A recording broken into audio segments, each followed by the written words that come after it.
On y va pour le formulaire, donc le formulaire classique, assez sympa, avec un bon design, 2 inputs, des labels, un texte aria, un bouton avec une petite animation sympathique, et un footer tout droit réservé avec le C commercial. Allez, on y va pour l'HTML de tout ça. On vient ici, index, tac, tac. On descend, et on vient là. Section contact, donc. Ici, on se fait une section avec la classe section contact et avec l'ID contact. Une fois qu'on est dedans, on se fait un H2. Dans ce H2, on va se faire une balise strong qui va entourer rentrons ici en contact. Vous allez voir que donc cette balise de base, en fait, elle rend le texte qui est à l'intérieur gras et on va pouvoir l'utiliser pour changer également un petit peu la couleur. Div.containerForm. Container form, très bien.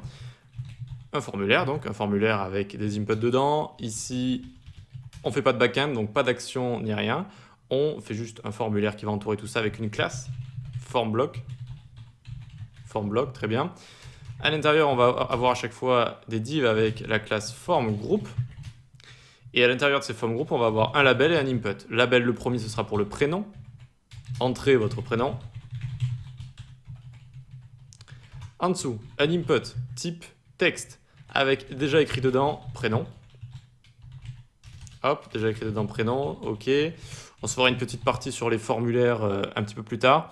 Pour l'instant, on va juste écrire ici required, ça veut dire que c'est requis. Et l'ID, on met le même que le label, que l'attribut fort du label pour que les deux soient liés. Si je clique sur le label, ça va cliquer sur l'input en même temps. On peut prendre le form group ici, tac. En dessous, ce sera plus prénom, mais ce sera nom. Donc on peut marquer nom ici. Non, non, non. Ok, pas plus dur que ça. On continue. On va encore le coller une dernière fois.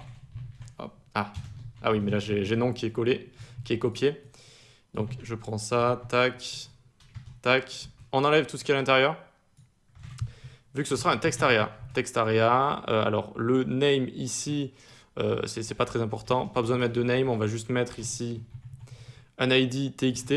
ID txt et le nombre de colonnes et de rangées, ce n'est pas important également, on va s'en occuper en CSS.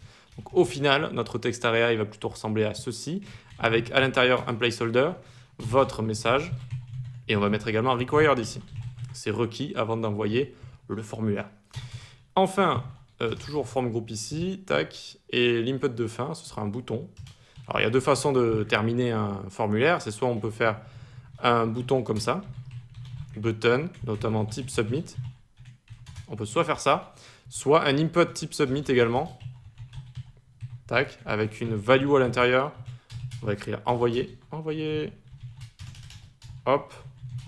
Et la classe, ce sera button sub.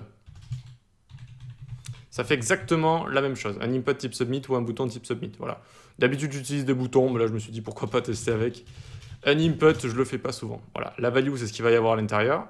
Envoyer. Button sub, très bien. On peut sortir tout ça et se faire le footer. Juste en dessous. Tout droit réservé. Et on va écrire le et copie. Point virgule, on n'oublie pas le point virgule à la fin. Ça nous écrit le C commercial qu'on a juste ici. Donc, voyons voir. Donc, l'input ne devrait pas être très joli à ce niveau-là. Mais voilà, il est là. Vous voyez qu'on a input, text area et compagnie. On n'a plus qu'à styliser tout ça dans la prochaine vidéo.